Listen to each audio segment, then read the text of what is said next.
merci à vous, à tous, donc d'être là ce soir, entrepreneurs, partenaires, prestataires et adhérents donc, de l'association Mi-Pleine Entreprise. On aura le plaisir ce soir de recevoir une invitée qui vient du monde du rugby, parce que c'est une année effectivement qui est marquée par la Coupe du Monde du rugby et on est resté dans le ton, surtout qu'on est ici dans un club de rugby. Je voudrais maintenant céder la parole à ceux qui nous reçoivent aujourd'hui, Saint-Priest Rugby, en la personne de leur président, Monsieur Alain Tolègne. Je suis fier de vous accueillir dans cet écrin et je suis surtout fier d'accueillir des entreprises.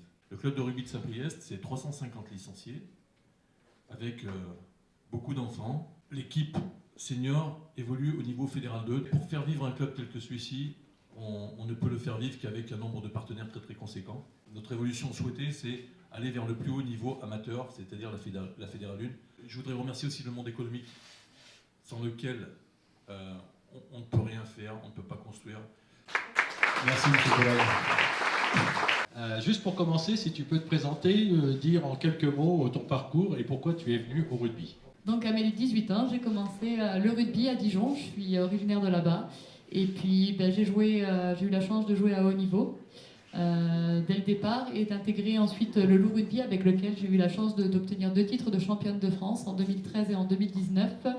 Et ensuite j'ai monté mon entreprise, donc quand je vous vois tous ça me fait chaud, mais j'ai monté mon entreprise ensuite et en grande partie aussi grâce à Alain Tolègne. J'ai fait un choix, c'était de pouvoir me consacrer pleinement aussi à mes ambitions. Donc j'ai eu la chance de t'avoir aussi sur la création de mon site internet à l'époque, avec lequel on a travaillé. Donc j'avais créé mon entreprise Performance Rugby. Donc j'habite Saint-Bonnet-de-Mur, moi. Donc on est tous pas très loin. Qu'est-ce qui t'a motivé pour devenir arbitre? Plus on monte à haut niveau, et puis il y a les obligations pour les clubs aussi. Il y a des obligations financières, mais il y a aussi des obligations en termes d'arbitre. Et à l'époque, il y avait l'obligation d'avoir une arbitre féminine. Donc j'ai dit, j'y vais. Donc j'ai joué, j'ai arbitré, mais ça a été un gros plus parce que ça m'a permis d'être une bien meilleure joueuse aussi.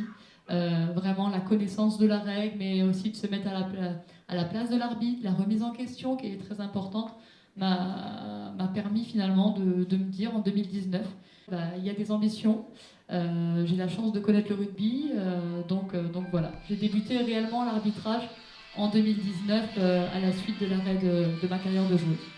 Donc c'est très rare de voir une femme arbitre et qui arbitre aussi bien d'autres femmes que des hommes. Est-ce que tu peux nous sortir un souvenir ou un défi dans ta carrière d'arbitre? Un souvenir, bien sûr, c'est celui de l'an dernier. J'ai eu la chance d'arbitrer la finale du plus haut niveau féminin en France qui est télévisée. Donc ça, c'est un très beau souvenir et surtout qui m'a permis également d'intégrer, c'est depuis 2 ans, ça n'existait pas, on parle de parité, mais aujourd'hui même dans le rugby on y arrive et même dans l'arbitrage.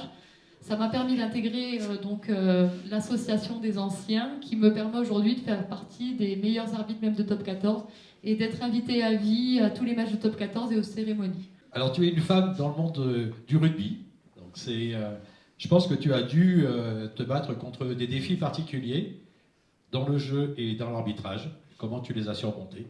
Les objectifs qu'on se met, faut bien sûr qu'ils soient réalisables, je l'entends, mais c'est quels sont les ingrédients qu'on va mettre pour y arriver.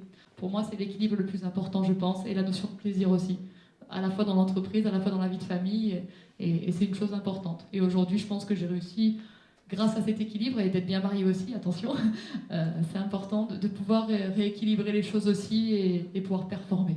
Eh ben, ça ouvre une question un petit peu personnelle. Comment tu arrives à concilier vie de famille, vie professionnelle et vie sportive? Il faut faire des choix.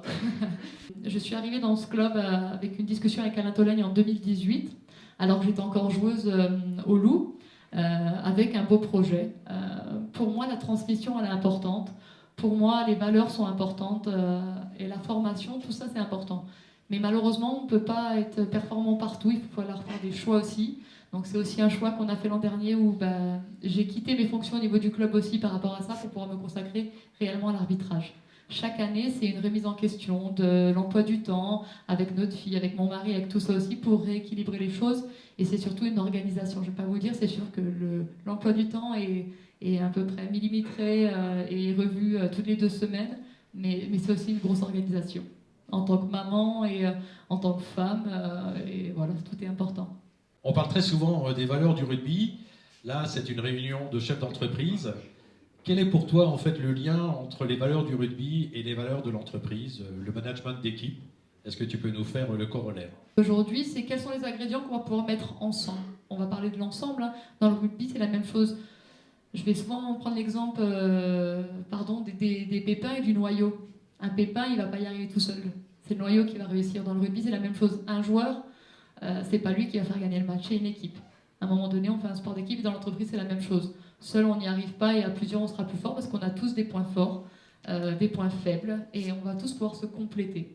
Et aujourd'hui, c'est la même chose, nous, dans le monde du sport, avec les différents gabarits qu'on va avoir, les différents joueurs, que vous, dans l'entreprise, vous avez chacun votre super pouvoir. Et c'est en réunissant les super pouvoirs de chacun qu'on arrive à réussir les différents objectifs. Si tu voulais donner des conseils à d'autres jeunes femmes qui voudraient devenir arbitres dans le rugby, mais pourquoi pas dans un autre sport collectif? Le plaisir avant tout. Pour moi, c'est la notion de plaisir. Quand on part le week-end, je ne vais pas vous le cacher, même des semaines, des fois des mois, c'est le plaisir. C'est-à-dire, c'est pas se dire et culpabiliser, je suis partie de la maison.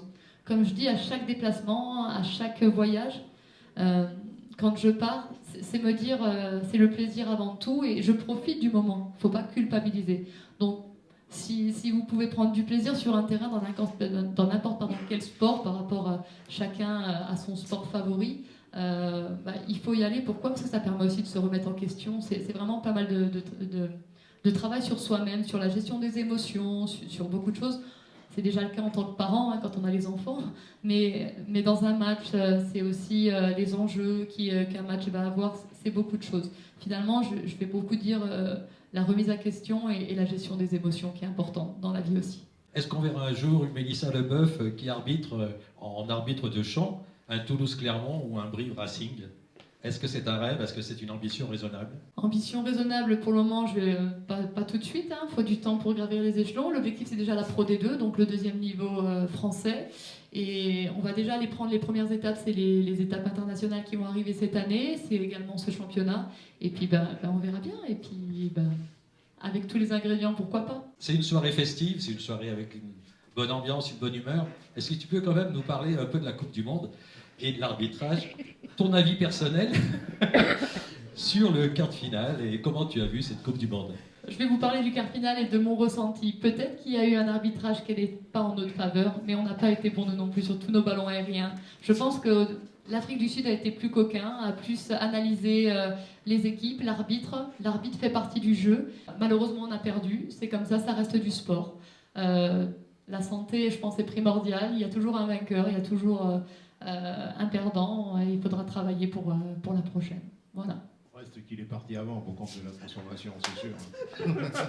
Roger, retiens-toi.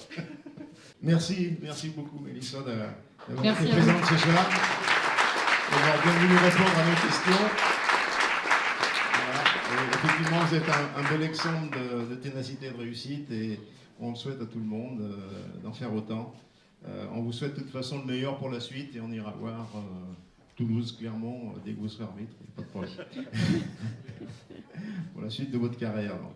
Pour vous et puis votre club aussi qui nous accompagne. Il tient vraiment. Alors ce que je vous propose effectivement, c'est qu'on va tirer deux lots. On va commencer par le deuxième lot. Et je vais demander à une main innocente, donc notre président du jour, M. Tolaï. Et voilà une carte de visite. Lagelan Jeunesse.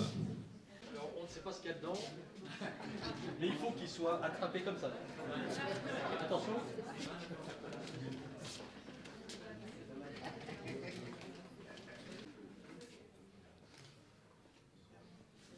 La voici, la voilà. Ah, L2 avocat. Marion Tua.